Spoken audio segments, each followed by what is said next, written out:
Hey, what's up you guys? This is Jem and welcome back no sa channel natin. And sa vlog na to, usapan natin is yung about sa health coverage or health card ninyo dito sa Canada, no? Just in case makapunta na kayo dito and then makahanap kayo ng full time. Okay? Itong health card kasi importante, no? Kahit saan tayo magtrabaho, importante yung health natin na maprotektahan, di ba? So mostly kasi dito sa Canada is different from other country like Taiwan, like Pilipinas, no? Kung sa Pilipinas merong PhilHealth, dito din sa Canada meron pero iba't iba yung pangalan. Okay? So turo ko sa inyo lalo na sa mga nasa Newfoundland kasi nasa Newfoundland man ako.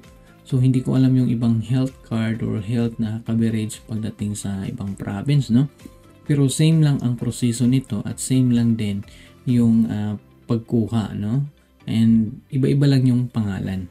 Okay? So may mga iba't ibang website yung province dito sa Canada. Okay? Gusto mo malaman, no? Continue watching this video. Okay?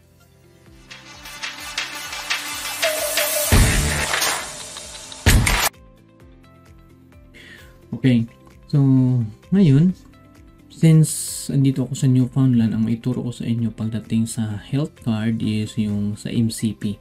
Ang tawag sa amin dito is MCP. Sa Nova Scotia iba yung tawag, sa British Columbia iba, sa Saskatchewan iba, sa Alberta iba, no? Iba-iba kasi bawat province. Okay? So, what same lang, no? Kailangan nyo ng health coverage or yung protektahan yung health ninyo. Yung kaso masakit kayo, kaso mapunta kayo sa hospital, meron kayong card na ipakita doon para covered kayo, no? Hindi kayo magbayad ng ganun kalaki. Okay? So, ngayon ituro ko sa inyo sa mga, let's say, mga Pinoy na nandito sa Canada or paparating sa Canada and then sa Newfoundland kayo ma-assign, ito yung gagawin nyo. Okay? Kasi sa direct hire, minsan kasi sa direct hire may mga company na hindi covered yung sa health. Okay?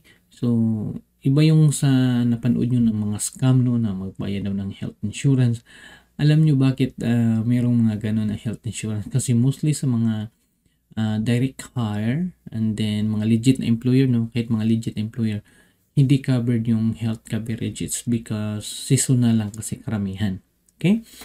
Pero pag full-time ka na, kailangan mo talagang meron kang health coverage or meron kang health card. Okay? Importante yung health card na yon. Okay? Kasi hindi mo kasi alam kung anong mangyayari sa health mo dito. Maybe sipunin ka, no? Kaya ubo, sobrang lamig. Kailangan pumunta ka ng mga pharmacy or sa hospital, kailangan mo ipakita yung health card mo. Okay? So, para lang to sa mga nakahanap na ng full-time or matagal na dito sa Canada or after na sila nakahanap ng trabaho after ng seasonal work. Okay? Kung seasonal kontrata pa kasi, may mga employers na hindi sagot nila yung health card niyo, kundi kayo ang sasagot nun. Okay? So ngayon, ituro ko sa inyo, ipakita ko dito sa screen kung paano niyo makuha to at paano niyo pipill upan. Okay? Okay, so ito na, no, ito pakita ko sa screen itong Medicare plan ang tawag sa sa Newfoundland and Labrador. Okay, and then sa Nova Scotia ang tawag is MSI health card. Okay, so meron nakalagay dyan MSI health card. And then kung sa Ontario or Toronto ang tawag sa kanila is UHIP, no? Ontario Health Insurance Plan. So sa NL is Medicare Plan, MCP. And then sa Alberta ang tawag sa kanila is ASIP. ASIP meaning Alberta Healthcare Insurance Plan. Okay? So i-search mo na lang yung province kung saan ka and then basahin mo kung paano ka maka-apply ng health card. Okay? So dito sa Newfoundland, i-click mo lang tong Medicare Plan and then pagpunta mo dyan, mapunta ka sa ganitong website. Mandami, no? Para di ka malito, i-click mo lang tong MCP forms. Yan, MCP forms. Pag-click mo ng MCP forms, marami ding mga link no kung ano na lang yung nakalagay. I-click mo lang tong application for Newfoundland and Labrador healthcare coverage. Yan. Kung nasa Labrador ka no or in-ill ka. So ito yung form, no? Ito yung form. And then pakita ko sa inyo para mabilis na lang kung paano i-fill up ano. So kung may laptop kayo, pwede niyo i-fill upan to, or kung wala kayong printer, wala kayong laptop, i-send nyo tong i-send nyo tong link na to sa HR ninyo sa email, no? Sabihin nyo na magpa-print kayo and then fill upan nyo na lang ng ballpen. Okay? So ipakita ko sa inyo kung ano yung ilalagay nyo dito. Okay? So ito yun. So ang requirement para dito, no, para ka maka-apply ng MCP or health card mo dito sa Canada, basahin mo yung website no, dito sa amin sa Newfoundland nakalagay non-Canadians. Ang kailangan lang is valid immigration document from IRCC or work permit. Kung nag-study ka, study permit. Kung visitor ka, visitor permit. And then valid passport. Okay? So yan lang ang dalawang kailangan mo. Okay? So ineligible applicants, hindi to pwede sa mga nag-tourist. No, hindi to pwede sa Canadian Forces or NATO Forces. Inmates of federal prisons, hindi siya pwede. Persons moving to Newfoundland and Labrador for a period of less than 1 year. So kung 1 year ka, 9 months ka, seasonal, hindi ka pwede dito. Okay? So, yun siya. And then basahin mo lang no na ano siya para maintindihan mo kung ano yung nilalagay mo dito. Okay. Now, ito yung section 1. Ang pipilapan mo itong section 1, surname, first name, and then gender mo, birth date mo. And then section 2, yung address mo. Okay, yung town, yung postal code, number mo, and then email mo. Okay. And section 3 is marital status. Lagay mo common law. Common law ka, no? Okay. Sabihin natin common law ka, o kaya separated ka, o kaya divorce ka, may widow ka. Okay? So, isa-isa lang. Okay? So, sabihin natin common law ka or separated ka. Okay? Or kung wala, single ka. Lagay mo single. And then, section 4, have you or your dependents been registered with MCP before? Kung first time mong mag-fill up nito, checkan mo yung no. Okay? When did you and your dependents move to Newfoundland and Labrador? Okay, ang ilagay mo dito is date kung kailan ka nakakuha ng work permit na full-time. Okay?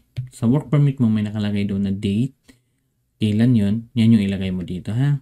Para mag-match doon. Pagpasa mo sa document na to, mag-match sa work permit mo. Okay? And then, are you moving to Newfoundland and Labrador from another part of Canada? Kung galing ka sa ibang province and then nag-move ka sa Canada, i-click mo yung yes. Okay? Kung sa Newfoundland ka lang naglanding at wala kang ibang province na puntahan, i-click mo lang yung no. Okay? Number 4, are you moving to Newfoundland and Labrador from outside Canada? Click mo yan yes kung galing ka sa Dubai. Pero mostly, if ang passport mo is galing sa Pinas, ang ilagay mo talaga Philippines kahit nag-work ka pa sa Taiwan, like kami no, nag-work ako sa Taiwan or sa Korea or sa Japan or sa Dubai or sa Kuwait, kung Bahrain, kung saan ka man. But ang ilagay mo is ang country ng origin mo, which is Pilipinas. Okay, lagay mo Philippines. Okay, and reason for moving to Newfoundland is click mo kung work, study, or others. Kung nagtatrabaho ka is work ang ilagay mo. And then how long do you intend to reside in Newfoundland and Labrador? I-click mo yung permanently. Okay, and then or i-click or isulatan mong permanently. Okay, have all of your dependents move with you to Newfoundland and Labrador. Okay? And then, kung sasama sila, kung nandito na sila, i-click mo yung yes. Kung wala pa, nasa Pinas pa, i-click mo yung no. Okay? And then, since i-print mo to and then sulatan mo ng ballpen dito sa gilid, explain mo lang na still in Philippines or let's say yung anak mo no, nag-study pa in Philippines. Lagay mo lang dito. Short lang no, na explanation. Still in Philippines or nag-aral pa sila. Okay?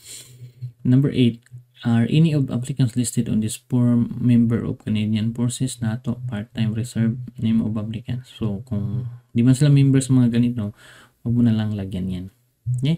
Ang section 5 is about sa organ donor or tissue donor, no? Nakalagay dito, intent for organ tissue donation.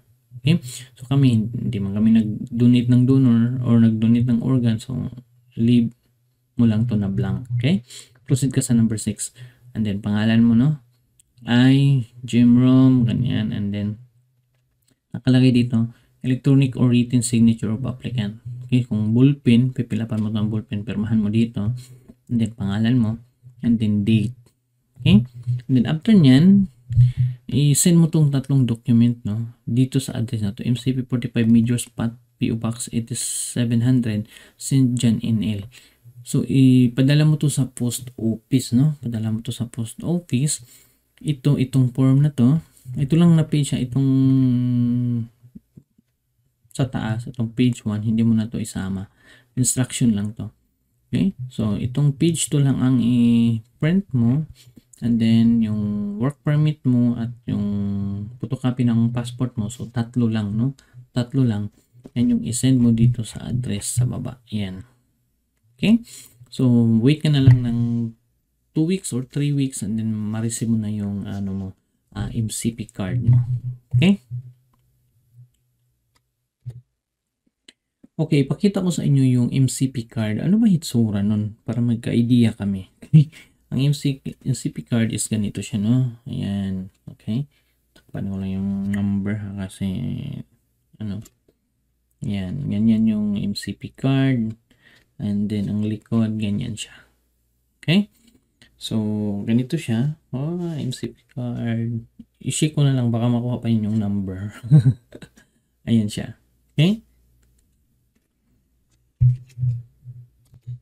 Okay, so yan yung MCP card na and I hope na nakatulong to sa inyo kasi importante kasi na may health card ka pag nandito ka sa Canada, lalo na pag sakitin ka, no, madali kang sa lamig or sa init or kaya sa work, madali kang mapagod. Importante na meron kang health card kasi malaki kasi yung tulong kasi mostly pag may health card ka na ganito, na-try ko before na sumakit yung tuhod ko na pumunta ako doon.